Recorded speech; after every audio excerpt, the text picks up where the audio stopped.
talk.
Port umbrele serii pe tâmple cărunte și urme de drumuri săpate pe frunte.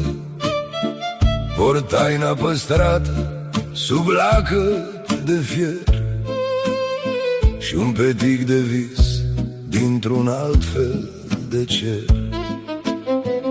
Am strâns amintiri în buzunare de lână, trăind fiecare dorință păgână.